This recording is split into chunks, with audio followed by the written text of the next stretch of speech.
Assalamualaikum warahmatullahi wabarakatuh. Perkenalkan nama saya Yohana Noval Robbani, NIM 2025 01401154 dari Teknologi Informasi Kelas D. Ini saya akan menjelaskan memberikan penjelasan singkat terkait computer configuration, khususnya untuk upgrading PC, seperti apa saja yang diperlukan, komponen-komponen apa yang bisa di-upgrade, seperti itu. Oke, langsung saja.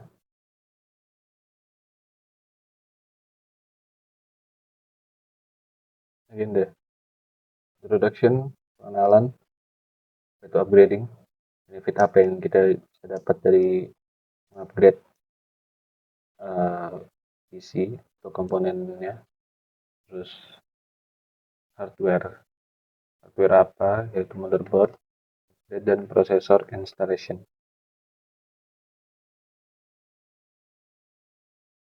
Dasar-dasar upgrade PC. Pentingnya meningkatkan komputer Anda. Mengupgrade PC akan meningkatkan kinerja dan kegunaan. Jadi dari mengupgrade PC bisa mempercepat kinerja, menambah ruang, itu mengoperasikan suatu sistem yang lebih berat, dan lain-lainnya. Ya, jadi untuk persiapannya, pertama ada safety, pencegahan terhadap listrik statis ini agar tidak terjadi konslet di motherboardnya, agar saat melakukan upgrading motherboardnya tidak rusak ataupun tidak rusak lah. Backup, itu persiapkan backup, semua data tersimpan, jangan sampai lupa karena jadi kita kehilangan data-data kita saat upgrade karena lupa backup. Ya, outline, sekelas alur presentasi, lalu tools apa yang penting untuk digunakan.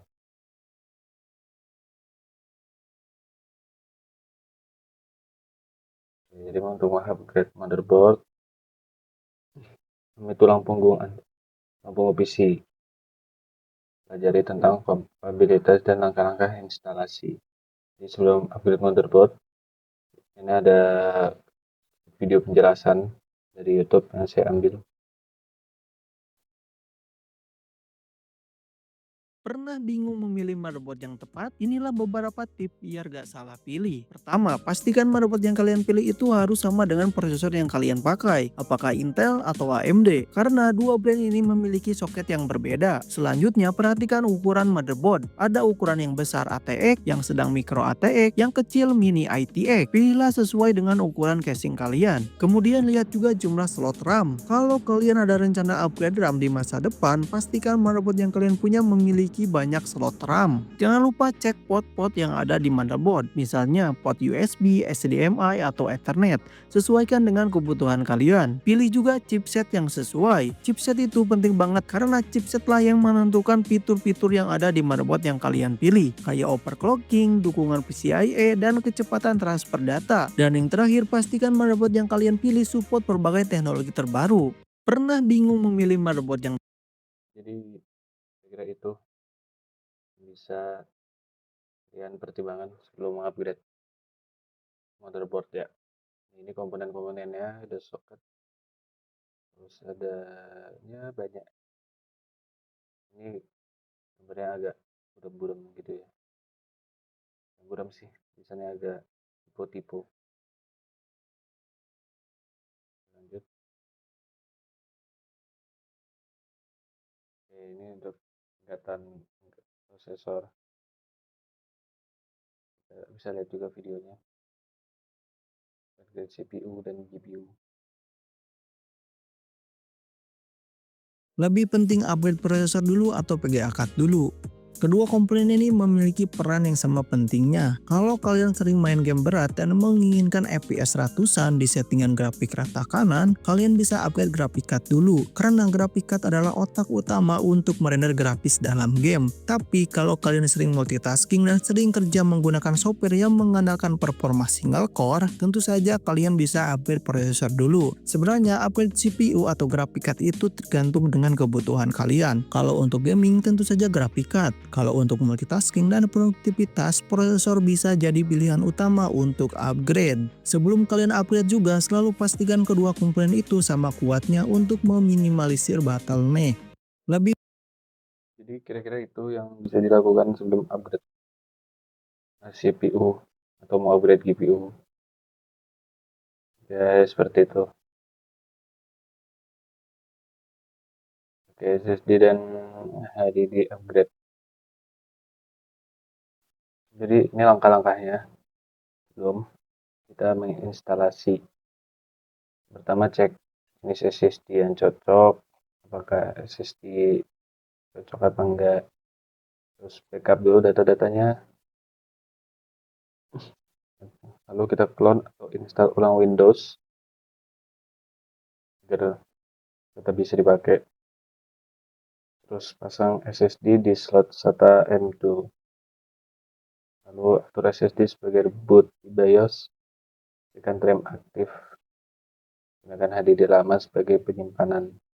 Ini opsional ya, karena mungkin kalau udah upgrade SSD udah nggak perlu HDD tambahan lagi. Tapi kalau misalnya masih dibutuhkan, jadi gunakan. Lanjut.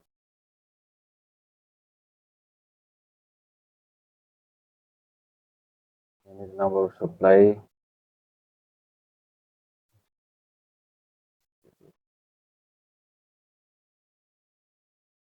Dalam referral bisa sampai PC yang sampingan, mouse yang enak, keyboard yang nyaman, USB hub atau untuk luas konektivitas, dan benefit tingkatkan penggunaan secara keseluruhan.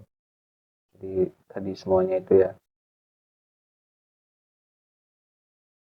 Jadi kesimpulannya, meningkatkan kinerja dan kegunaan secara signifikan. Lalu periksa kompatibilitas komponen, cadangkan data. Ini yang penting, cadangkan data, karena perlu dicadangkan dulu karena nanti akan hilang semua ya kalau kita ganti-ganti komponen dari motherboardnya. Lakukan tindakan pencegahan keamanan terhadap listrik statis. Itu tuh yang di awal tadi. Ikuti panduan instalasi untuk setiap komponen. Ya, jangan asal-asal ganti, asal copot, tapi benar-benar perlahan satu-satu yang diganti. Ngurut dulu prosesornya dulu mungkin, atau SSD-nya dulu, atau CPU-nya dulu, atau GPU-nya. Dan jangan lupa untuk selalu ingat-ingat lah, bila copot kabel atau pasang kabel itu, dia nanti harus ditancapin di lubang yang sesuai, yang sama, agar tidak terjadi konslet dan agar upgradean itu berhasil gitu ya, seperti itu. Jadi ada yang tertinggal penjelasan terkait upgrade power supply. Jadi langkahnya, pertama kita matikan PC, cabut kabel power ke casing dari power supply-nya, foto posisi kabel power supply yang lama, kita foto dulu biar nggak lupa saat nanti pemasangannya lagi. Jadi cabut semua konektornya yang lama, lepas power supply yang lama dari dudukannya, 4 baut itu dicopot ya, ada bautnya 4 di bawah ya. Terus pasang power supply yang baru dengan orientasi kipas yang benar, diposisikan dengan benar ya pasnya. Hubungkan kabel baru seperti ya, itu kabelnya kabel untuk motherboard, kabel CPU, GPU, dan SSD HDD. Lalu rapikan kabel dengan semrawut agar ya sirkulasi udara, dan saat nanti mau upgrade lagi mungkin tidak susah dan agar enak dilihat juga gitu. Lalu colok ke listrik dan coba tes apakah menyala atau tidak. Kalau tidak menyala berarti kemungkinan ada kabel yang salah colok atau ada yang mungkin kurang kenceng atau ada yang kendor tuh, seperti itu.